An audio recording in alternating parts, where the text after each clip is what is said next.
Disrespect rarely announces itself. It doesn't kick down the door or shout your name across the room. It slips in quietly through a smirk, a tone, a joke that cuts just a little too close. Most people miss it the first time. They tell themselves it's nothing. They laugh it off. They assume it'll stop on its own.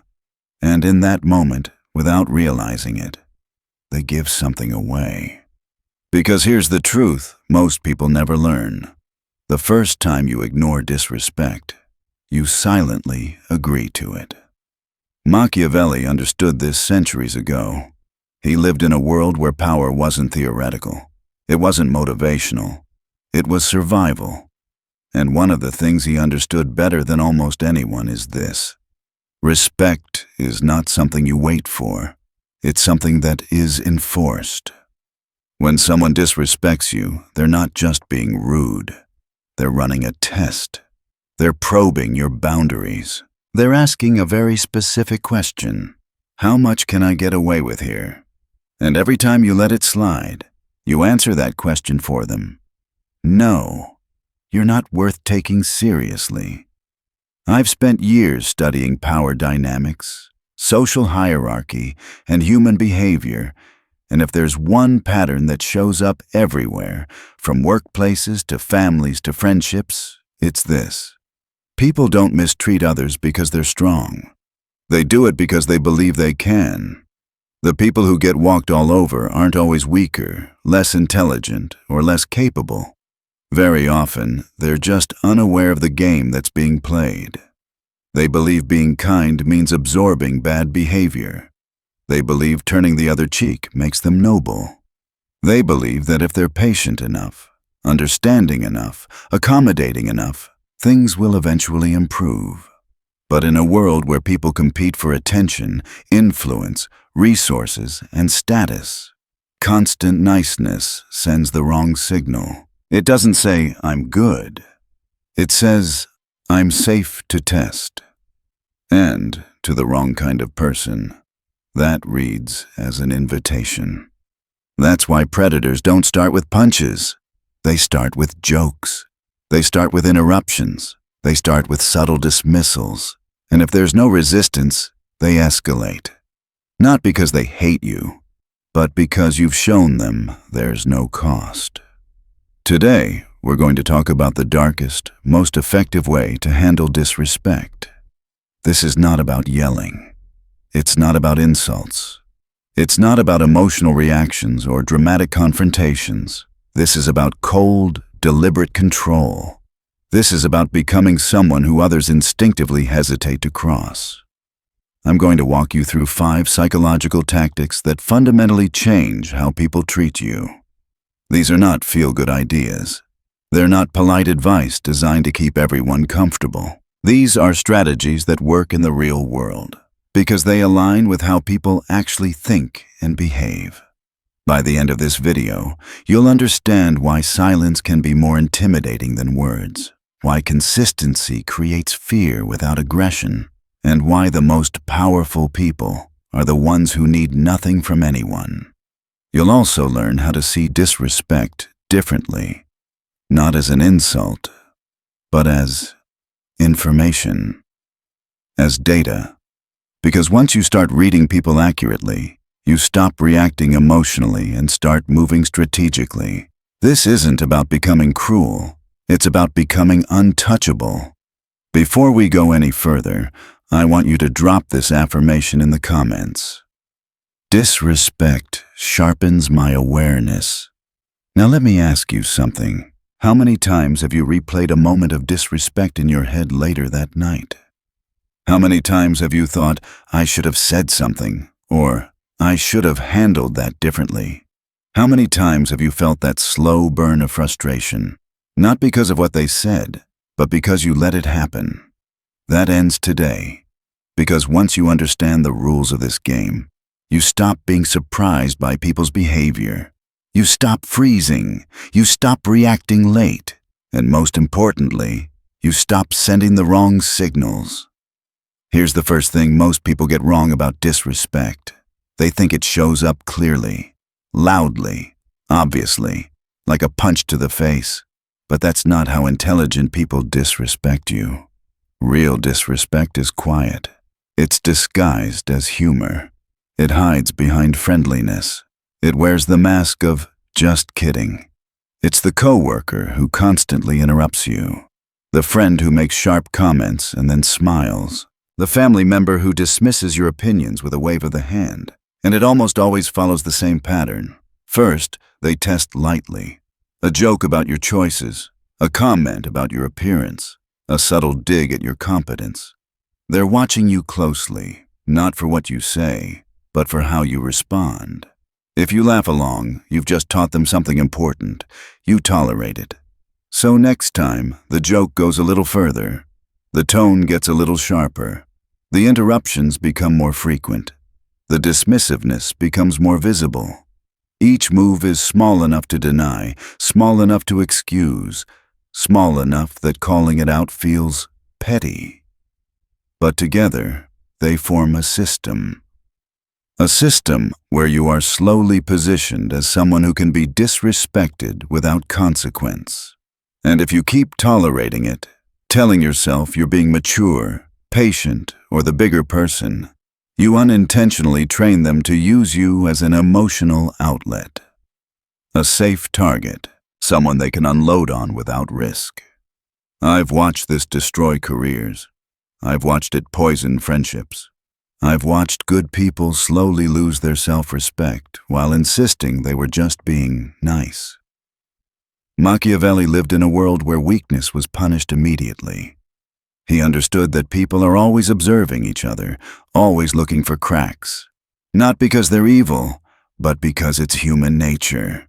And here's the hard truth most people don't want to hear. Silence at the wrong time is not maturity. It's approval. When you say nothing after disrespect, you're not being calm. You're being complicit. When you laugh at jokes made at your expense, you're not being confident. You're granting permission. Every time you let something slide just this once, you weaken your position.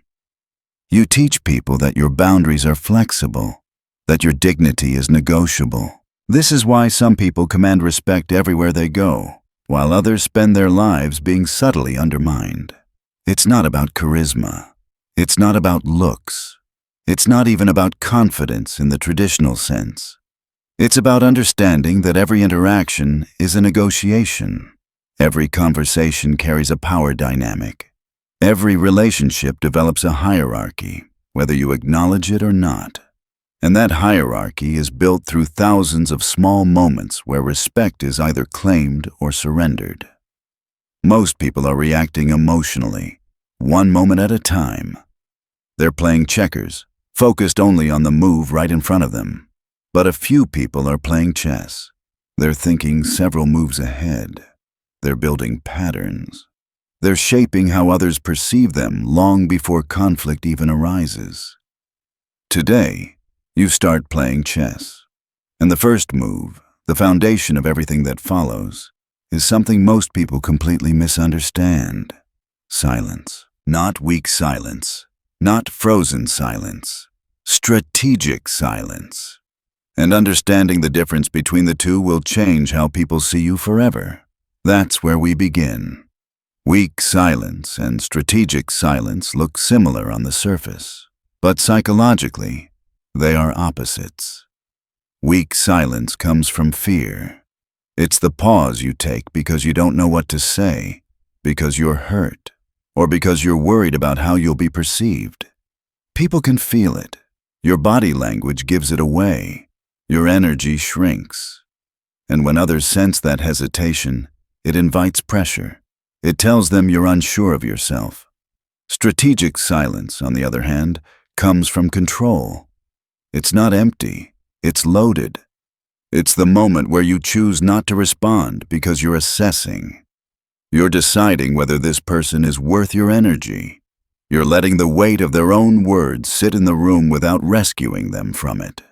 Here's how it works in real life. Someone says something disrespectful to you, maybe a comment that's slightly insulting, maybe a joke that crosses the line. Instead of explaining yourself, instead of defending your position, instead of firing back, you stop speaking. You look at them, and you wait. That pause does something powerful. First, it breaks the flow of the interaction. Conversations are built on rhythm, and you've just interrupted it. Suddenly, their words are hanging there with no reaction, no validation, no laughter, no pushback. Second, uncertainty kicks in. They start wondering if they went too far. They replay what they said. They search your face for cues. Most people hate this moment because silence forces self-awareness. Third, anxiety fills the gap. Humans are uncomfortable with unresolved tension, so the other person often tries to fix it. They backtrack, they over-explain, they apologize. Sometimes they even embarrass themselves, all without you saying a word. This works because most people are terrified of silence.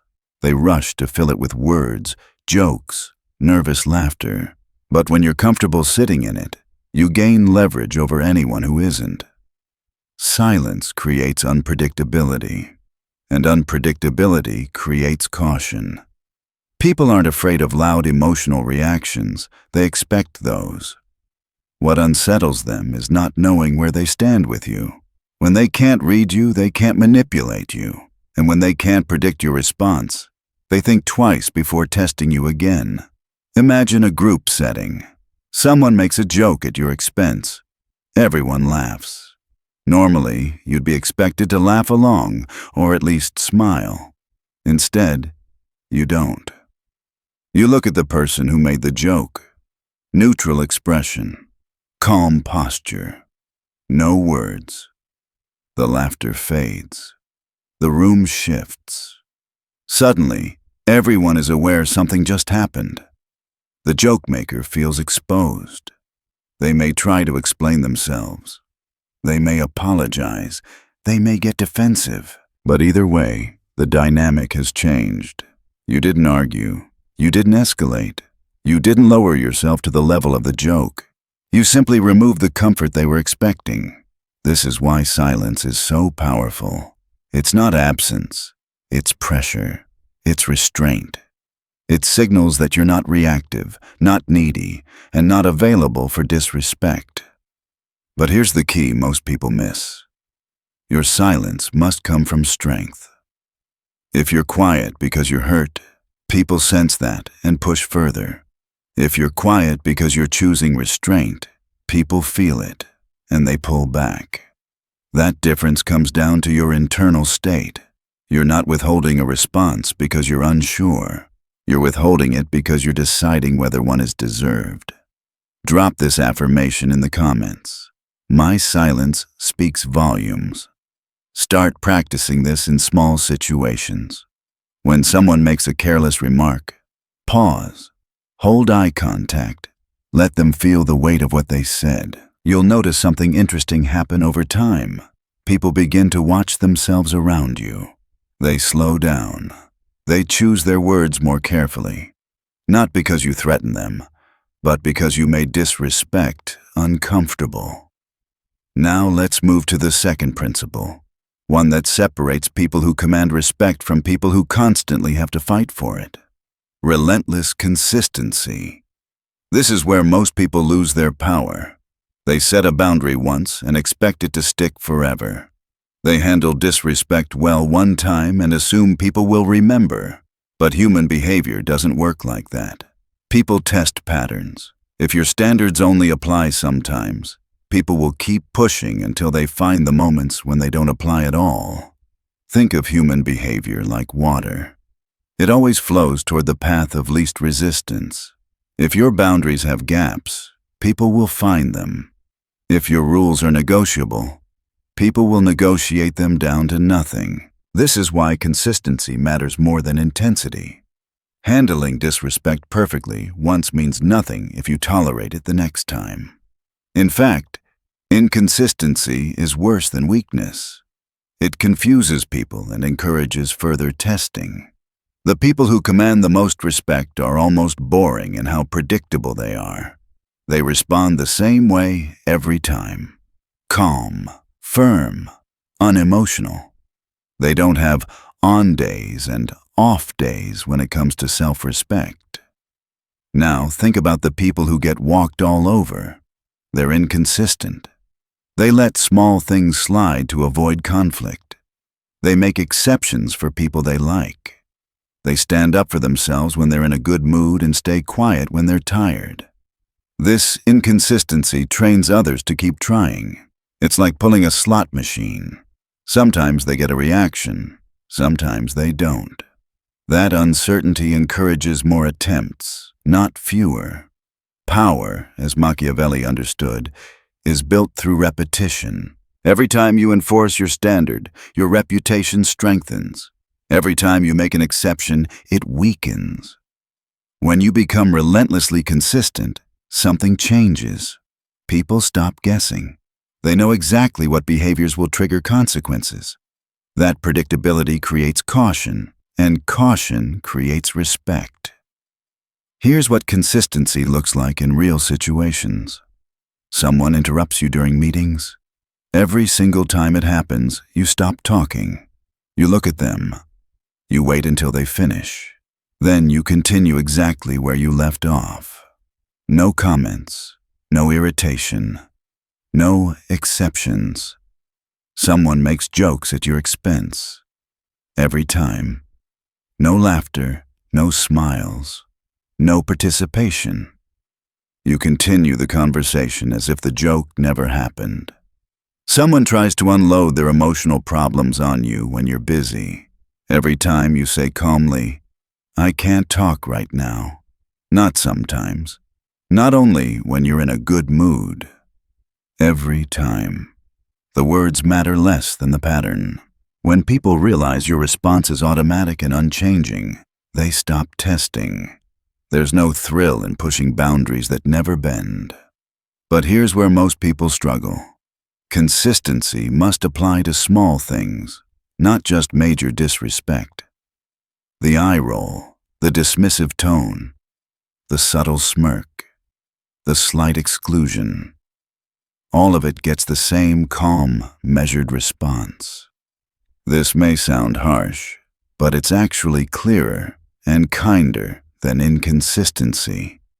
When people know exactly where they stand with you, they can adjust their behavior. They don't have to guess which version of you they're dealing with today. Inconsistent people create tension. Others walk on eggshells around them because they don't know what will trigger a reaction. Consistent people create clarity, and clarity makes relationships easier, not harder. Drop this affirmation in the comments. My standards never bend. Pick one form of disrespect you currently tolerate sometimes. Interruptions, lateness, dismissive comments. From now on, respond the same way every time. Watch how quickly behavior changes when people realize your boundaries are not suggestions. This is where the real separation happens. Most people think that when someone disrespects you, the correct response is an equal response. A joke for a joke, a comment for a comment, a pushback that matches the size of the offense. That feels fair. It feels balanced, and it's completely ineffective. Because proportional responses are forgettable. When someone makes a cutting remark and you make one back, it blends into the noise. It becomes just another exchange, another moment of tension that fades as soon as the conversation moves on. Nothing changes long term. No lesson is learned. Powerful people understand something different. Your response to disrespect should not be equal. It should be disproportionate, not emotionally explosive, not dramatic, but strategically heavier than expected. Why? Because ordinary responses don't stick, but unexpected consequences do. If someone disrespects you and you respond with emotional withdrawal instead of engagement, that creates a psychological impact. If someone dismisses you and you respond by creating distance rather than arguing, that lingers in their mind. The goal isn't to win the moment. The goal is to make them remember the cost. Let's look at what this actually means in real situations. Someone makes a joke at your expense in front of other people. The expected responses are predictable. Laugh along, defend yourself, or fire back with humor. All of those keep the interaction alive. A disproportionate response looks different. You look at them calmly and say, "That wasn't funny." Or you say nothing at all. Then you disengage. You stop giving them attention. You stop acknowledging them. You shift your focus elsewhere. You don't explain. You don't justify. You don't argue. That silence and withdrawal does more than any comeback ever could. It removes access, and humans feel the loss of access deeply. Here's another example. A friend consistently shows up late, signaling that your time is invaluable. Most people complain, joke about it, or accept excuses. That teaches nothing. A disproportionate response is simple. You stop inviting them. When they ask why, you say calmly, "I assumed you had other priorities," and you leave it there. No lecture, no anger, just consequence. The discomfort of exclusion lasts longer than any argument. This works because people are pattern-based learners. They don't change because you explain yourself better. They change because certain behaviors start producing outcomes they don't like. Machiavelli understood this deeply. He knew that fear doesn't come from cruelty, it comes from memory. People avoid what they associate with discomfort. That's the real objective here, not punishment. Conditioning. You want people to associate disrespect toward you with loss. Loss of access, loss of warmth, loss of engagement. Now here's the mistake most people make. They think disproportionate responses mean aggression. They think it means escalating conflict. It doesn't. In fact, the most effective disproportionate responses are quiet. Someone talks over you in a group. Instead of fighting for airtime, you withdraw from group conversations when they're present. You remain polite but distant. Someone dismisses your goals or mocks your ambitions. Instead of defending yourself, you stop sharing personal information with them entirely. Someone criticizes you constantly. Instead of arguing, you reduce contact. You become less available. You shorten interactions. You don't announce these changes. You don't explain them. You let the absence speak. The punishment should outlast the offense. If a small slight leads to a long-term shift in access, people start calculating before they act. They begin weighing whether it's worth it. That calculation is respect. Drop this affirmation in the comments. My responses send a clear message. Think about the last time someone disrespected you and you let it pass. What consequence would have actually changed their behavior? What response would have stayed with them? Now we move to something even deeper, something most people completely underestimate. Your actions matter, but your image matters more. Long before someone decides whether to disrespect you, they subconsciously assess your presence. They read your posture, your tone, your pacing, your energy. This is where power is decided before words are ever exchanged. You need to craft an image of someone who is not worth testing, not loud, not aggressive, not intimidating in an obvious way, but controlled, selective, precise. The kind of person who looks like crossing them would be expensive. This image isn't built through one dramatic moment. It's built through dozens of small, consistent signals. The way you enter a room, the way you speak, measured, deliberate, unhurried. The way you handle praise without overreacting. The way you handle criticism without defensiveness. When people see you shut down disrespect calmly and efficiently, they make a mental note.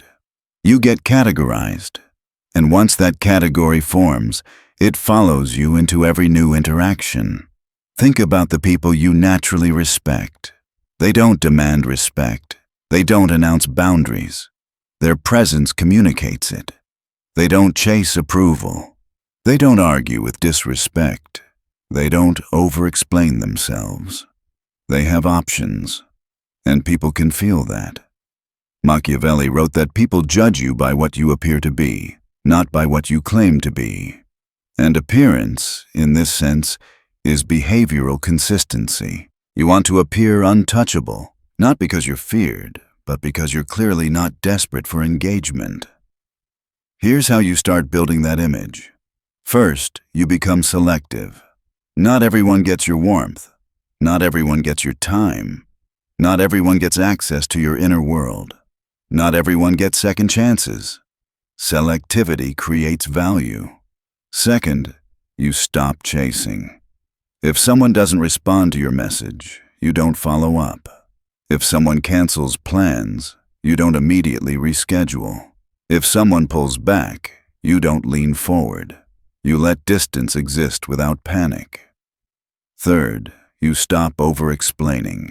When you set a boundary, you state it once, calmly, clearly. Then you enforce it. People who argue with your boundaries are testing whether they're negotiable. You don't negotiate. Fourth, you maintain emotional consistency. You don't swing between enthusiasm and withdrawal. You don't overshare one day and shut down the next. You maintain a steady, controlled presence. This steadiness is unsettling to people who rely on emotional leverage. The most powerful people in any room are often the quietest, not because they're shy, but because they don't need to prove anything. This image does something important. Low-quality people drift away. They sense they can't extract attention or validation from you. High-quality people move closer because they respect how you carry yourself. Opportunities increase because people trust you to act without drama. Drop this affirmation in the comments. My presence commands respect. Pay attention to how people respond to you now. Do they test you often? Do they interrupt? Do they dismiss? That tells you exactly what image you're currently projecting. And the good news is this. Image is adjustable, but only through consistent action. Now we move to the highest level of this entire framework, the level where you stop taking disrespect personally at all, the level where disrespect becomes information. That's where true Machiavellian strategy begins. This is where everything shifts. Up to this point, we've been talking about how to respond to disrespect. Now we're going to talk about how to use it. Because once you stop seeing disrespect as an insult and start seeing it as information, you gain a massive strategic advantage. Most people take disrespect personally. They feel offended, hurt, angry, or confused. Their emotions take over, and in that emotional state, they miss what really matters. Disrespect is data. Every disrespectful act reveals something about the person doing it.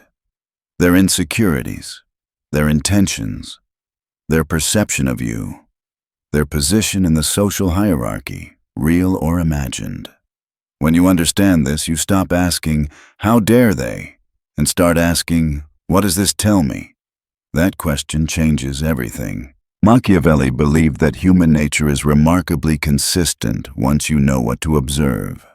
People reveal themselves constantly, not through what they say, but through how they treat others when they think they can get away with it. Disrespect is one of the clearest signals of all. Let's break this down. Who disrespects you when you succeed? That's envy.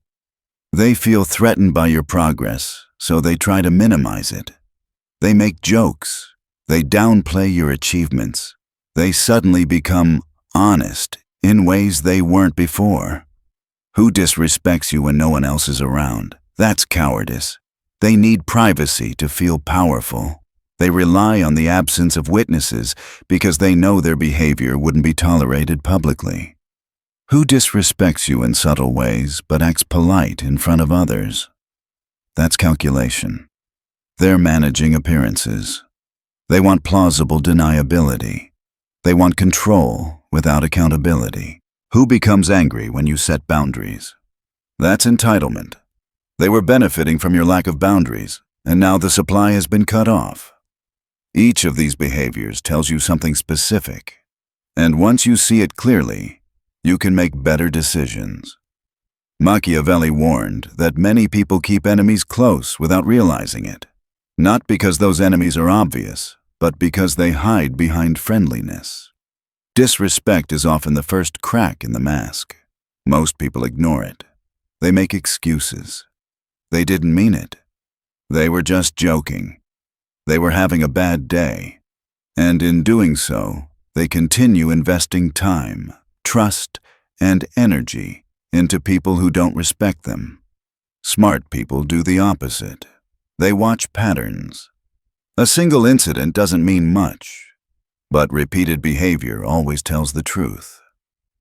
If someone consistently treats you worse than they treat others, that's not accidental. If someone's words don't match their actions, that's not confusion. If someone respects you only when you're useful, that's not loyalty. This information is incredibly valuable. It tells you who to trust, who to keep at arm's length, who to exclude from opportunities, who to watch carefully. Here are some real-world examples. A coworker interrupts you in meetings, but never interrupts the boss. That tells you they see you as lower status and are trying to reinforce that hierarchy. That's not someone you collaborate with closely. A friend makes cutting jokes about you, but never about people they admire. That reveals insecurity. They're not someone you share victories with. A family member criticizes your choices, but praises the same choices when someone else makes them. That reveals bias, possibly jealousy. That's not someone you seek validation from. Someone treats you well when you're in a position of power, but becomes dismissive when your circumstances change. That tells you they respect status, not character. Once you start reading disrespect this way, something powerful happens. You stop internalizing it. Instead of thinking, "What's wrong with me?" you think, "Thank you for revealing yourself before I trusted you further." Disrespect becomes a filter. It helps you identify low-quality people early, before they can do real damage. It's like an early warning system that alerts you to threats before they escalate. Most people don't use this system because they want to believe the best about everyone. They confuse optimism with wisdom. Machiavelli didn't make that mistake. He understood that people who violate small boundaries will violate bigger ones when it benefits them. People who show contempt in minor ways are capable of much worse if given opportunity. This is why paying attention to subtle disrespect matters. It allows you to predict behavior, and prediction is power. When you can anticipate how someone will act under pressure, during conflict, or when incentives change, you can position yourself safely. You can adjust how much access, trust, and influence they have in your life. This mindset also makes you emotionally bulletproof. When someone disrespects you, you don't spiral. You don't get reactive. You don't feel the need to prove yourself. You observe. You note the pattern.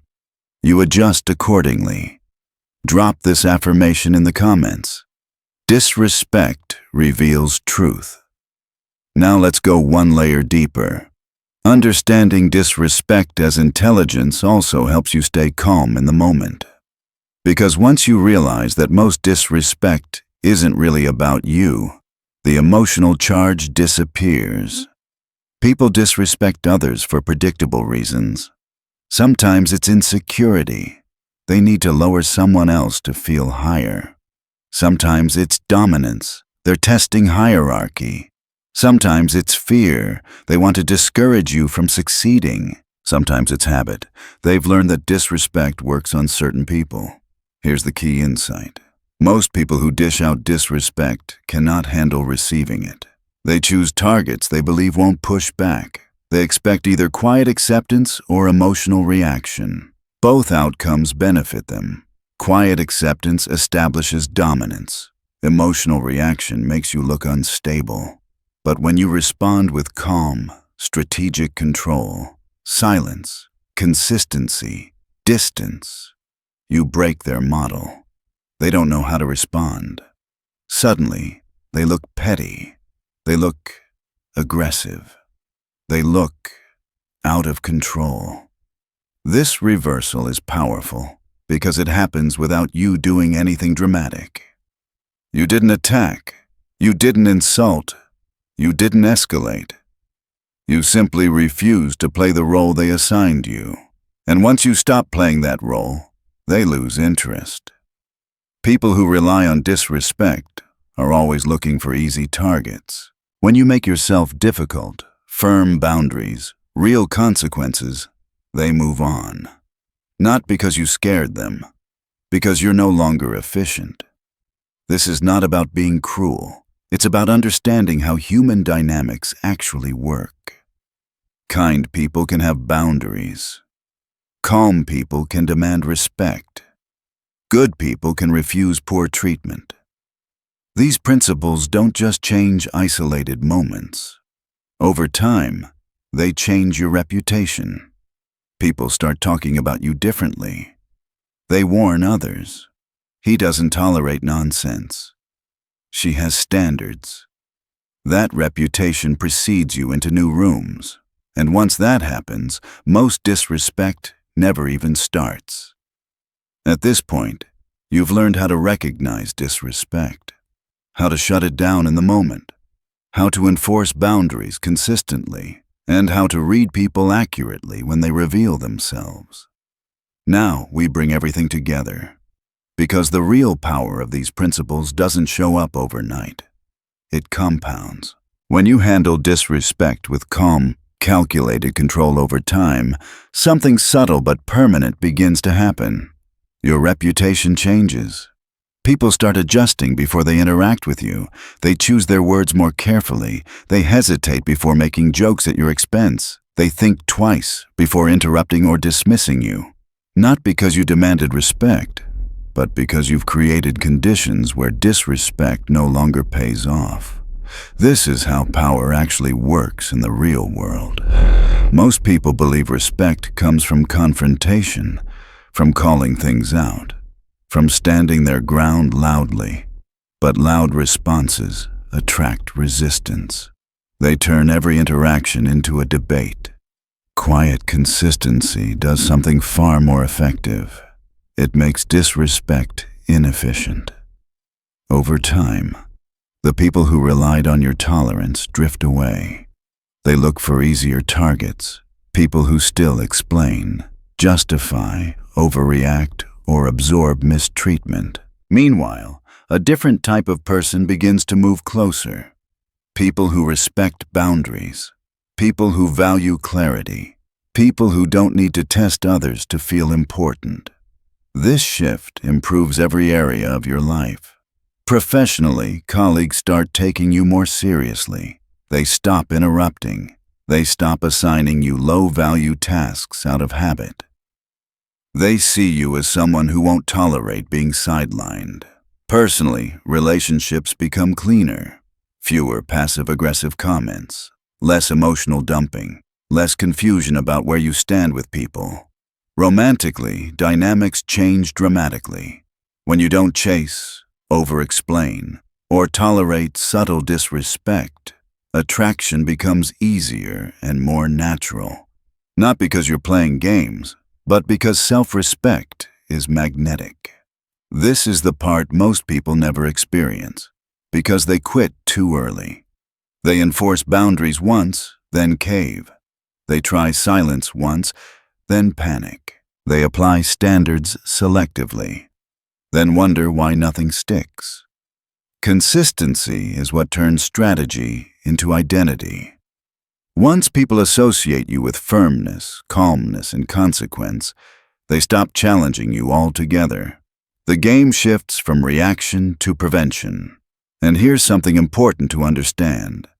This doesn't make you feared in a negative way. It makes you trusted. People trust those who are predictable in their standards. They prefer dealing with someone whose limits are clear over someone who explodes unpredictably or tolerates everything until resentment builds. Clear boundaries reduce drama. That's why high-quality people respect them. Now let's talk about the final mental shift that locks all of this in. You stop seeing disrespect as something you need to fix immediately. You see it as a signal telling you whether someone deserves more access or less, more trust or more distance, more warmth or more formality. You don't rush to correct every person. You don't chase apologies. You don't need closure. You simply adjust. Someone shows respect. They earn more access. Someone shows subtle contempt. They lose proximity. No speeches, no ultimatums, just alignment. This approach gives you emotional freedom. You're no longer dependent on other people's behavior to feel stable. You're not thrown off by bad manners or sharp comments. You already know what to do. Observe, respond calmly, enforce consistently, adjust access. That's it. When you live this way, something powerful happens internally. Your self-respect stabilizes. You stop questioning yourself after interactions. You stop replaying conversations late at night. Because even if someone disrespects you, you trust your ability to handle it. And that confidence changes how you show up everywhere. Your posture shifts. Your voice slows. Your presence becomes grounded. People feel it. Machiavelli understood that power is rarely about domination in the moment.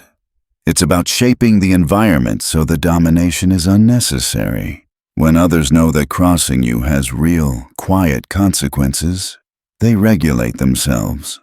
And when they don't, they remove themselves. Either way, you win. Let me leave you with this. You don't need to become cold, cruel, or aggressive to be respected. You need clarity. You need consistency. And you need the discipline to stop rewarding bad behavior with attention. Respect is not a gift people give you when they feel like it. It's a response to who you consistently show yourself to be. Drop this final affirmation in the comments. I enforce my worth through my actions. From this point forward, watch how differently people treat you. Not because you changed who you are, but because you stopped allowing others to decide how you're treated. That's the darkest way to handle disrespect, and once you master it, you'll never be underestimated again. Before we close, understand this clearly. Disrespect doesn't disappear because you ignore it. It disappears when it becomes unprofitable. The moment people realize they don't get reactions, access, warmth, or tolerance from crossing you, their behavior adjusts, or they remove themselves. Both outcomes work in your favor. This is not about becoming hardened or detached from the world. It's about becoming self-governed, about deciding consciously what you allow into your space and what you quietly remove. Most people spend their lives reacting, explaining, justifying, hoping others will change. You no longer play that game. You don't argue with disrespect. You don't chase understanding. You don't seek validation. You observe, respond with precision, and move accordingly. That's real control. And once this becomes your default way of operating, something irreversible happens. You stop feeling small in conversations. You stop replaying moments in your head. You stop wishing you'd handled things differently. Because you trust yourself. You trust your silence. You trust your boundaries. You trust your ability to walk away without guilt. From that place, respect becomes natural, not forced, not demanded. People feel it the moment you enter a room. They sense it before they speak. They adjust before they act. And the ones who don't, they were never meant to stay. Remember this. You don't need to be loud to be powerful. You don't need to be cruel to be feared. You don't need approval to command respect. You only need the discipline to stop tolerating what no longer serves you. That's how power settles in, quietly, permanently.